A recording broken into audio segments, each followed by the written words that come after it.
నమస్కారం. కాశీ వైశిష్ట్యం కార్యక్రమానికి స్వాగతం. కాశీ వైభవం తెలుసుకుండే క్రమంలో మనం ఈరోజుటి భాగంలో దశమహావిద్యల గురించి తెలుసుకుందాం. దశమహావిద్యలు అమ్మవారికి సంబంధించినవి. ఇవి యోగ విద్యలు. ఆత్మవిద్యా విలాసానికి పరాకాష్ట. యోగ విద్యలు మనకు అనేక విధాలుగా పరిచయం ఉన్నప్పటికీ వాటికి పతాక స్థాయిలోనూ లేదా పరాకాష్ఠగా ఈ 10 విద్యలు చెప్పబడతాయి. అయితే పదాలను అనుసరించే వెళ్దాం. ఇందులో విద్య, మహావిద్య, దశ మహావిద్య. విద్య అనగానే గురువు అవసరం. ఆత్మవిద్య అన్నారు, మరి ఆత్మవిద్యకి గురువు అవసరమా అని కొందరు అడుగుతూ ఉంటారు. తప్పకుండా. ఎక్కడో రమణ మహర్షులు వంటి వారికి తమ ఆత్మీయ గురువుగా ఉండి ఆత్మవిద్యను బోధపరుస్తుంది. కానీ అదొక ఎక్సెప్షనల్ కేస్ అంటాం. ప్రతి రూల్కి ఒక ఎక్సెప్షన్ ఉన్నట్టుగా ఉంటుంది. 99.99% అందరికీ కూడా ఈ విద్యల్లో ప్రావీణ్యం సంపాదించిన ఒక మహాగురువు పర్యవేక్షణలో మాత్రమే దశమహావిద్యల సాధన లేదా అభ్యాసం కొనసాగాలి. ఎవరంతటి వారు మంత్రమో యంత్రమో తీసేసుకొని నాకు ఉపదేశం అయిపోయిందని చెప్పి ప్రారంభించేవి కావు. ఎందుకు అంటే అవి ఎలా చెప్పచ్చు అంటే ఒక విద్యుత్ శక్తితోటి వెళ్ళి డీల్ చేసే వ్యవహారం లాంటిది. దానికి తగు సేఫ్టీ మెజర్స్ అన్నీ తీసుకొని కరెంట్ అన్నది ఎలా ప్రవహిస్తుంది, దాన్ని ఎలాగ హ్యాండిల్ చేయాలి, ఇలాంటివి తెలుసుకొని ఎలాగైతే ఒక విద్యుత్ కేంద్రంలో పనిచేసేటప్పుడు వాటి అవగాహన ఉండాలో దశమహావిద్యల సాధన కూడా అభ్యాసం కూడా అలాంటిది. ఆరాధన వేరు, అభ్యాసం వేరు. ఆరాధన అందరూ చేయొచ్చు, దానికి అభ్యంతరం లేదు.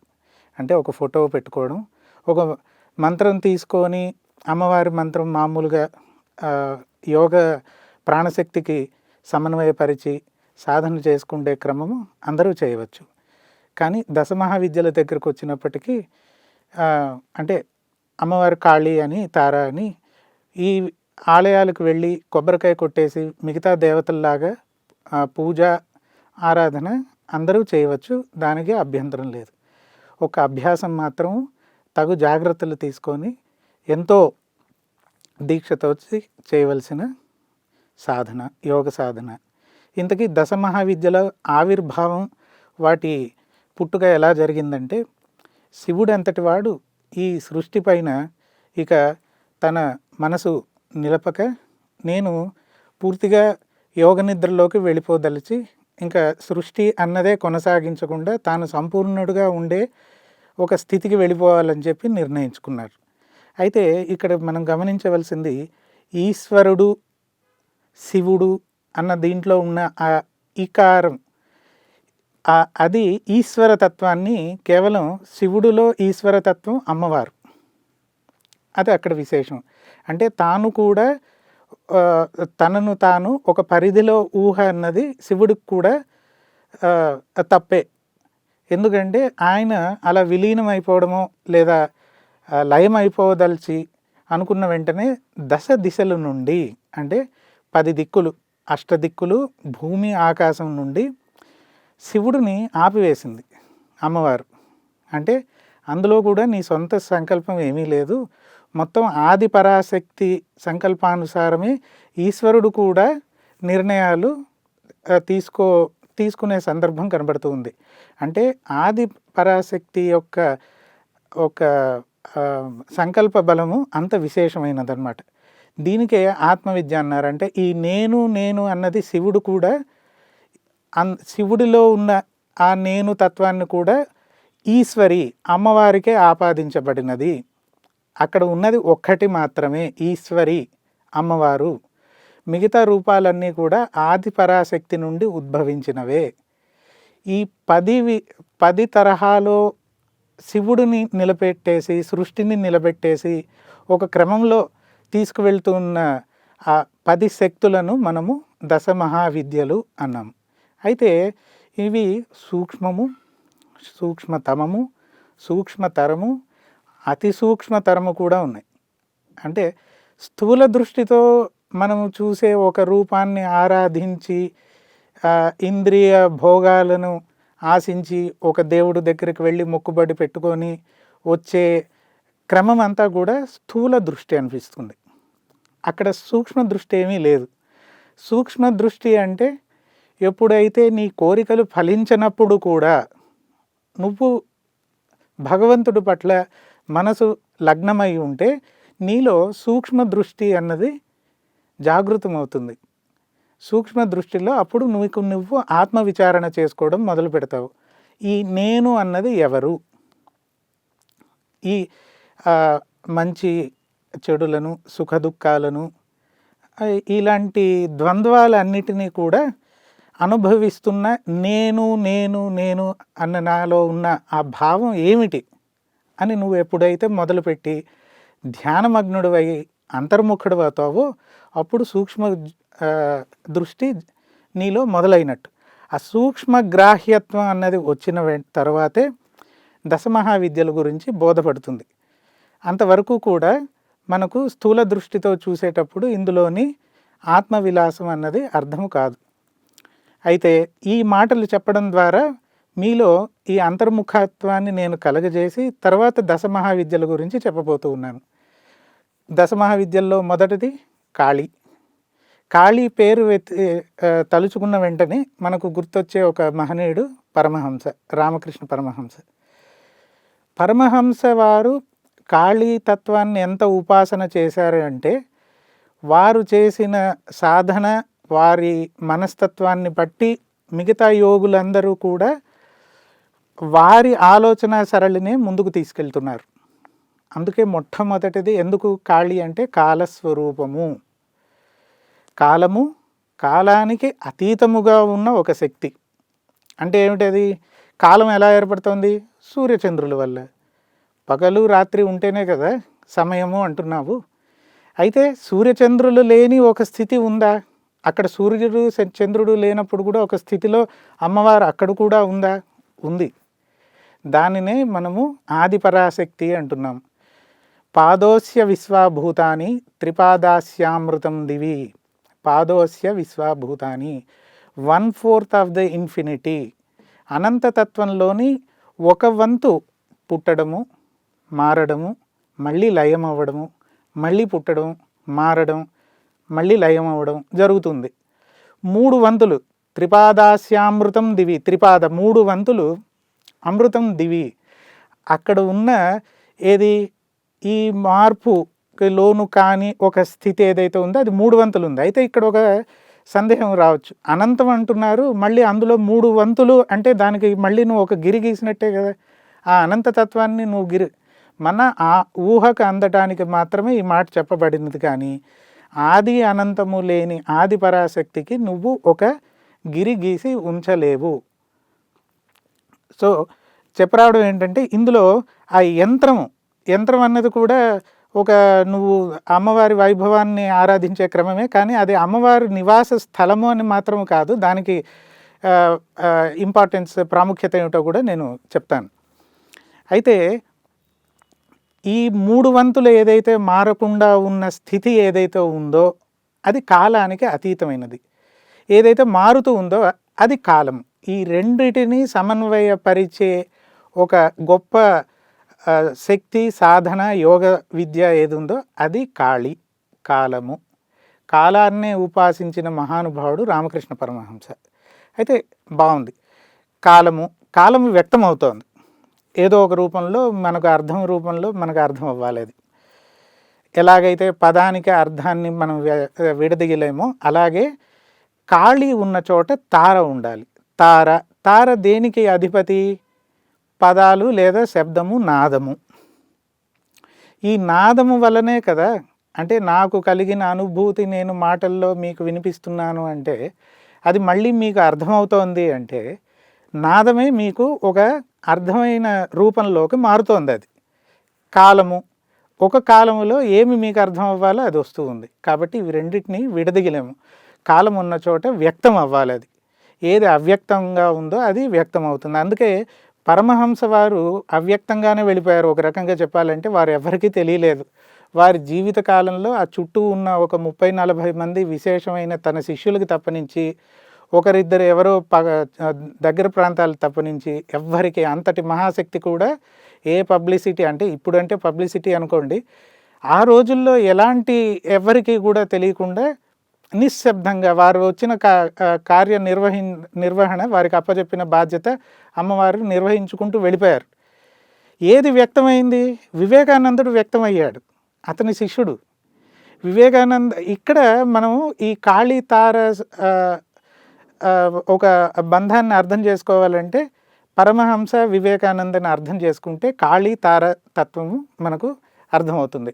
అంటే ఎప్పుడైతే మీకు కలిగిన అనుభూతిని వ్యక్తపరచడము ఇవి రెండు ఉన్నాయి, అవి కాళీ తార అని చెప్పుకున్నాం. అయితే ఇంతకీ ఈ దశ మహావిద్యలు ఎందుకు కొందరే అభ్యసించగలరు, మిగతా వారు ఆరాధనలో ఎందుకు ఉండిపోతారు?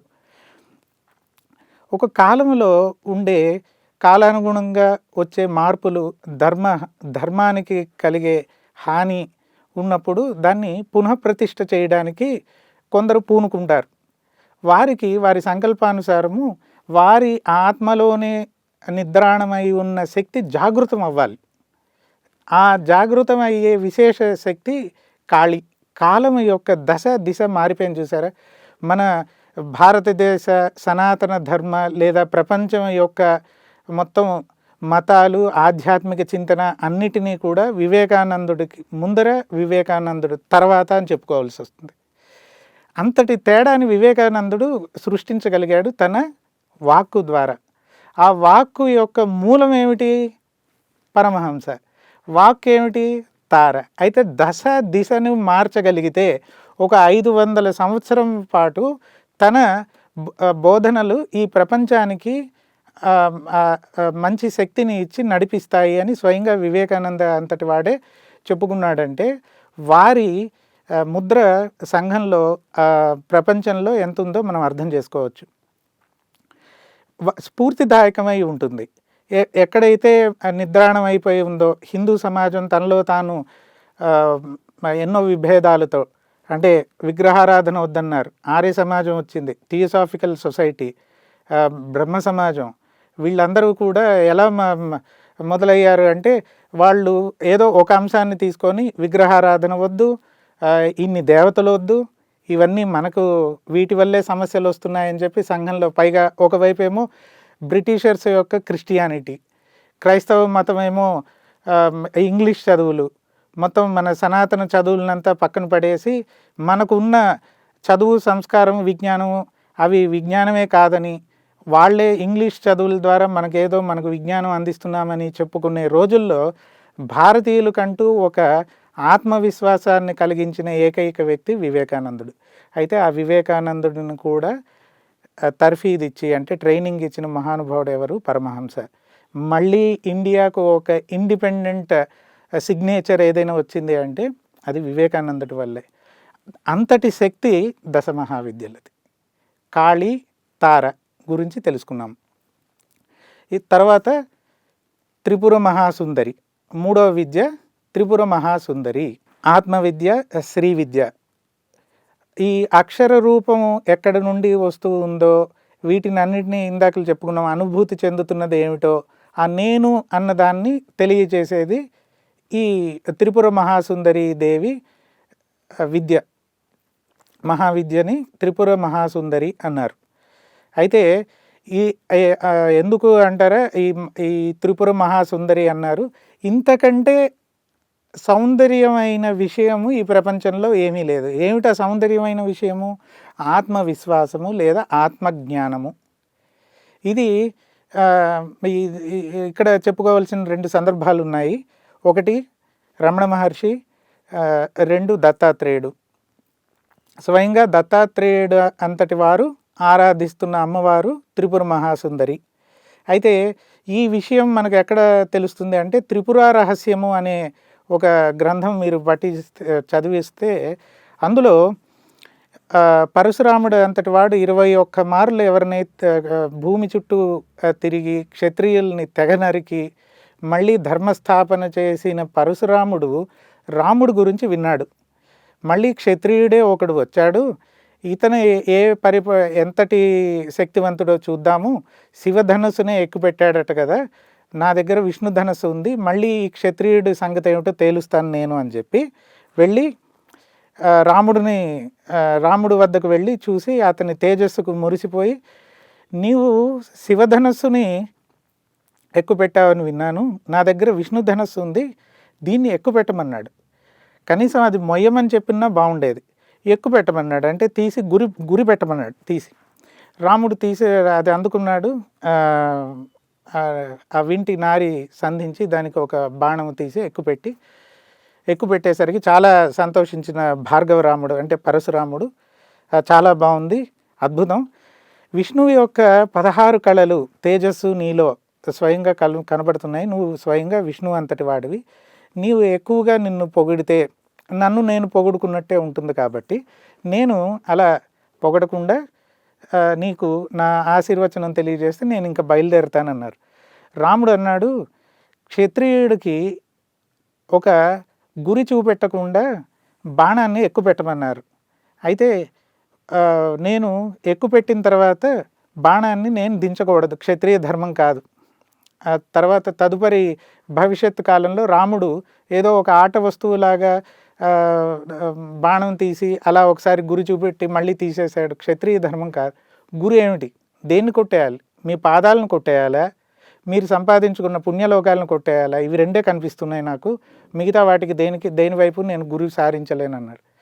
ఈ ధర్మ సంకటానికి స్వయంగా పరశురాముడు కూడా ఆశ్చర్యపోయాడు. నిజమే కదా, నేను గురి పెట్టమన్నాను, అయితే ధనుసు ఎక్కుపెట్టిన తర్వాత గురి ఏమిటో నేను చెప్పలేదు, నిజమే, నా పాదాలను అయితే మీరు పాదాల వైపు గురి పెట్టకండి, నేను ఈ భూమినంతా దానం చేశాను, నేను మహేంద్రగిరిలో తపస్సు చేసుకుంటాను, ప్రతిరోజు రాత్రికి మహేంద్రగిరి మాత్రం నా వద్ద పెట్టుకొని మిగతా భూమినంతా కూడా ఋషులకిచ్చి, ఋషులు క్షత్రియులు ని స్ఫూర్తిదాయకంగా క్షత్రియులకి ఋషుల్ని ఏర్పాటు చేసి వీరి ధర్మ స్ఫూర్తితోటి క్షత్రియులు పరిపాలన చేసేలాగా నేను ఒక వ్యవస్థ పెట్టుకున్నాను, దానం చేసిన భూమిలో నేను ఉండకూడదు కాబట్టి మహేంద్రగిరి వెళ్ళిపోవాలి, కాబట్టి పాదాల వైపు నా పాదాలను ఏమీ చేయకండి, నేను సంపాదించుకున్న తపోలోకాలు పుణ్యలోకాలు ఏవైతే ఉన్నాయో మొత్తం కొట్టేయండి అన్నాడు.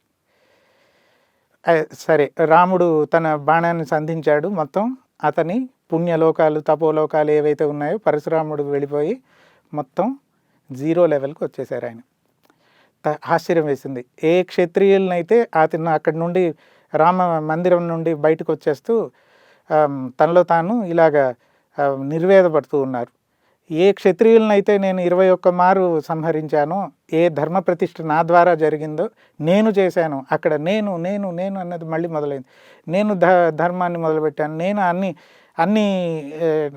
నేను అంతటి వాడిని, నేను ఇంతటి వాడిని, నేను ఇప్పుడు మళ్ళీ పరాభవం అయ్యింది, నా భవిష్యత్తులో నా గురించి ఏమి చెప్పుకుంటారు, ఒక క్షత్రియుడి దగ్గర మళ్ళీ నేను అపజయం పొందాను కదా అని ఈ నేను అన్నది అలజడిని సృష్టించింది. అది నీలో ఉన్న గొప్పతనాన్నంతా ఆదిపరాశక్తికి నువ్వు ఆపాదించి, నువ్వు నీ ఐడెంటిటీని అక్కడికి పక్కకు తప్పించేసి, ఆ భారాన్ని, నీ కర్మ భారాన్ని నువ్వే ఎప్పుడు నెత్తిపైన వేసుకుంటావో అప్పుడు నీకు అలజడి తప్పదు జీవితంలో ఎంతటి వాడికైనా అని ఈ కథ తెలియజేస్తుంది. అయితే అప్పుడే ఆయన అలాగా వస్తూ ప్రాయోపవేశం కూడా చేయాలనుకున్నారట. చూడండి, మనిషి యొక్క డిప్రెషన్ ఎంత ప్రమాదకరం ఉంది. అంతటి మహానుభావుడు కూడా ఈ జీవితం ఎందుకు అనుకున్నాడు, పరశురాముడు అంతటి వాడు కూడా. అయితే ఆ సమయంలో ఒక పిచ్చివాడు తన ఎదురుగా కనబడ్డాడు. ఆయన్ని చూసిన వెంటనే ఈయనలో మానసిక అలజడి అంతా పోయి చాలా ఆశ్చర్యం వేసింది ఈయనకి. ఏమిటి, ఈయన్ని చూసిన వెంటనే నాకు మనసు స్థిమిత పడింది, ఈయనెవడు మహానుభావుడిలా ఉన్నాడని వెళ్ళి అడిగి, మహానుభావ మీరెవరు, మీ తేజస్సు మిమ్మల్ని చూసిన వెంటనే నాకు ఎందుకు ఏదో తెలియని ఒక మంచి సాంత్వన కలిగి నా మనసు నిదానించింది, దీనికి కారణం ఏంటో చెప్పగలరా? ఆయన అన్నాడు, నేనేదో పిచ్చివాడిని, నన్నేమి నమ్మద్దు, నీ దారి నువ్వు వెళ్ళిపోవని. కానీ పరశురాముడికి ఈ నాటకం, ఈ జగన్నాటకం ఏమిటో అప్పుడే లీలగా అర్థమవుతుంది.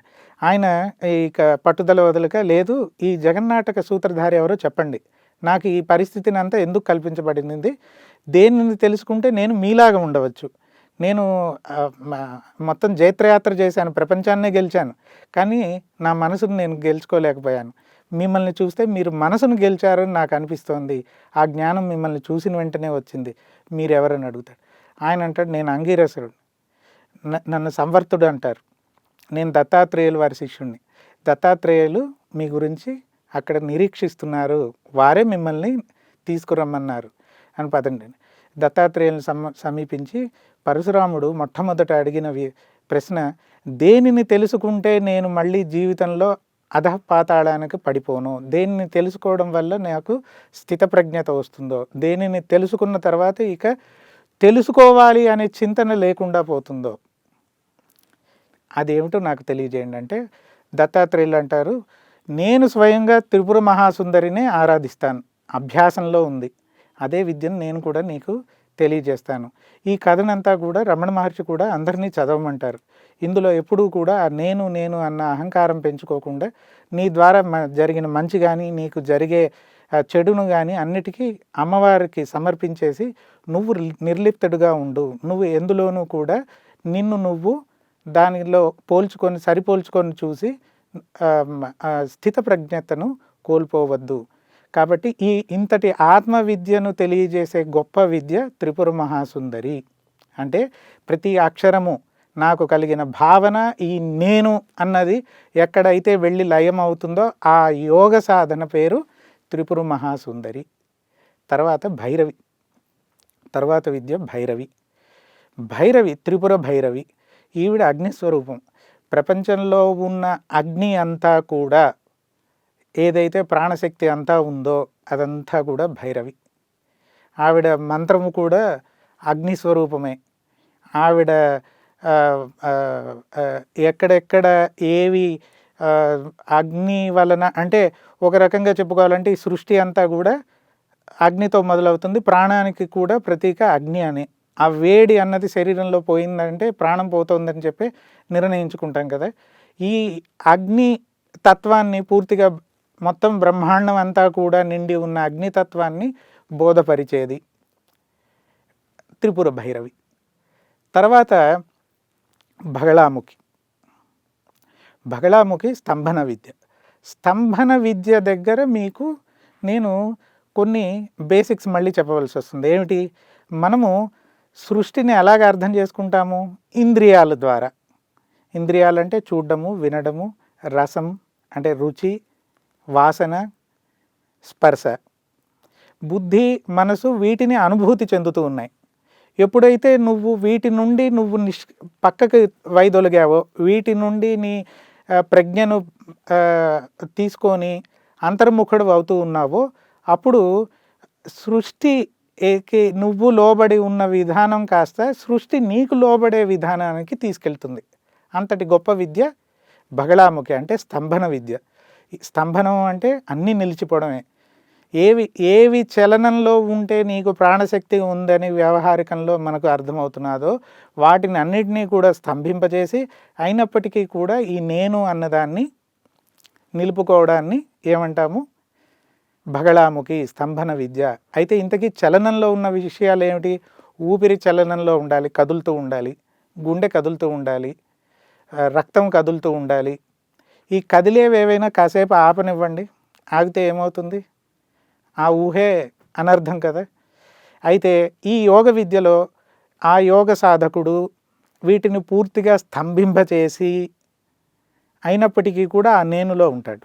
కాశీలో నాకు జరిగిన ఒక వింత అనుభూతిని ఈ క్రమంలో నేను మీకు చెప్పుకోవాలి.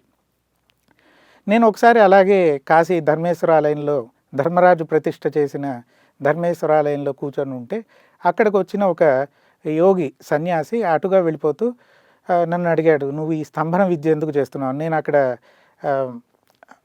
మంచి ధ్యానంలో ఉండి నేను నా ఆత్మానందంలో ఉంటే వారు వచ్చేసి ఈ స్తంభన విద్యలోకి ఎందుకు వెళ్తున్నావు అన్నారు.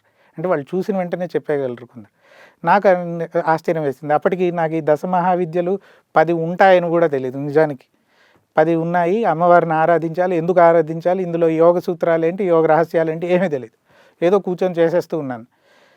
నేను చెప్పాను, అయ్యా నాకు స్తంభన విద్య అలాంటివి ఏవేవో చేసేయాలని కానీ ఏమీ తెలియదు, నేనేదో ధ్యానంలో కూర్చుంటే అలా వెళ్తుంది. ఆయన అన్నాడు, నీ ఊపిరి ఆగిపోయింది, నీకు తెలియకుండానే శ్వాస అది ఉంది నాకు. బాగా మనం మామూలు వ్యక్తికి కూడా చూడండి, మీరు ఆలోచనలోకి వెళ్ళిన వెంటనే ఊపిరి ఆగిపోతుంది, లేదా నేను ఇంత మాట్లాడుతూ ఉంటే ఊపిరి ఆగిపోతుంది, మళ్ళీ మాట నిలిపి నేను శ్వాస తీసుకొని మళ్ళీ చెప్పాల్సి వస్తుంది. ఇది ఊపిరి యొక్క ప్రాణశక్తి యొక్క గుర్తు. లోపల ఏదైతే మనం మాట్లాడే మధ్యలో మాట్లాడిన తర్వాత మనం మాట్లాడే అంతసేపు మనకు శక్తిని ఇస్తుందో అది ప్రాణశక్తి, అది ఊపిరి.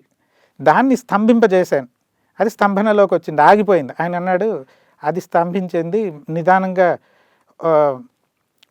నీ ఇది కూడా స్తంభనలోకి వచ్చేస్తుందేమో, గుండె కూడా స్తంభనలోకి వస్తుంది. ఇంకొద్దిగా వెళ్తే పర్యవేక్షణ లేకుండా, ఒక గురువు అనుగ్రహం నీకు ముందు కనబడకుండా నువ్వు ఇందులో వెళ్ళగలిగితే కనుక రక్తము కూడా నీకు నిదానించింది అంటే శారీరక సమస్యలు వచ్చే అవకాశం ఉంటుంది. కాబట్టి దాన్ని నియంత్రించుకొని అమ్మవారి అనుగ్రహము, గురువు యొక్క ఆశీర్వచనము, వారి అంగీకారము, మీ గురువుల అంగీకారం తీసుకొని తదుపరి సాధన మొదలుపెట్టు అన్నారు. నాకు చాలా ఆశ్చర్యం వేసింది. ఈ క్వాలిటీస్ నాలో ఉన్నవి ఆయన ఒకసారి చూసిన వెంటనే ఎలా చెప్పగలిగాడు అని. ఇది స్తంభన విద్య. అయితే నిజంగా నాకు ఇంతటి స్తంభన విద్య ఉందా, ఆయన ఏదో చెప్పాడా అని మళ్ళీ ఇంట్లో కూర్చొని, కాశీలో నేనున్న నా నివాసంలో ఇంట్లో కూర్చొని నేను ధ్యానం చేసుకుంటూ ఉన్నప్పుడు నిజంగా ఈ స్తంభన వల్ల అన్నీ స్తంభింపజేయగలమా? ఉదాహరణకు ఒక చిన్న ప్రయత్నం చేద్దాము. ఇక్కడ ఉన్న ఇళ్ళకి, అక్కడ దగ్గరగా ఉన్న ఇళ్ళన్నీ కూడా వాటి గడియలు వాటంతట అవే పడిపోయి అందరము లోపల ఉండిపోయి స్తంభింపజేసే శక్తి నా చుట్టూ తిరుగుతూ ఉందా నిజానికి అని నాకు అనిపించింది. మనసుకు సంకల్పం రావడమే తరువాయి అన్ని గడియలు పడిపోయాయి. ఈలో పైనుండి రావాల్సిన వాళ్ళు, పక్కన బాత్రూంలో ఉన్న వాళ్ళు, వీళ్ళందరూ కూడా తలుపులు కొట్టేసి హడావిడి చేస్తున్నారు.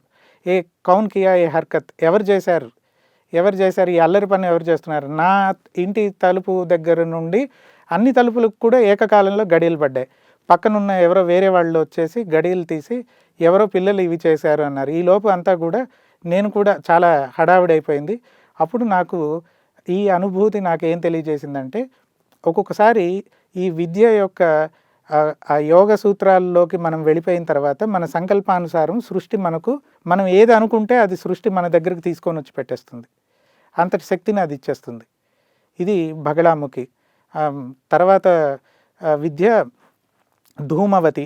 ధూమవతి అంటే మనకు అర్థమయ్యే భాషలో చెప్పుకోవాలి అంటే, ధూమవతి మనం తీసుకున్న ఆహారము వివిధ రకాలైన శక్తులుగా మారి మన శరీరంలోని అన్ని భాగాలకు అది సరఫరా చేస్తుంది కదా. అంటే మనం తీసుకున్న ఆహారాన్ని అది మండించి జీర్ణం అయ్యేలాగా అందులోని మన ఏ ఇంద్రియాలకి ఎంత శక్తి వెళ్ళాలో అంత శక్తి వాహినిగా వెళ్ళే శక్తి ధూమవతి. అలాగే ప్రపంచంలో కూడా మన పుట్టుక గురించి కూడా చెప్పుకోవచ్చు. అంటే శుక్రకణము అండంతో చేరి అది పిండముగా తల్లి గర్భంలో పెరుగుతూ ఉన్నకు మునుపు ఆ శుక్రకణము తండ్రి వీర్యకణాల్లో శుక్రకణము ఏ రూపంలో ఉంది? ఆహారమే శుక్రకణంగా వెళ్తుంది. ఆహారం ఎక్కడి నుండి వస్తుంది? వర్షం నుండి. వర్షం ఎక్కడిది? మేఘం ఎక్కడిది? అనంతతత్వంలోని ఆత్మశక్తి ఇక్కడికి వచ్చి ఈ క్రమంలో వచ్చి మళ్ళీ మనం శరీరం వదిలిపెట్టేసినప్పుడు అన్నిటిలోకి వెళ్ళిపోతూ ఉన్నాం.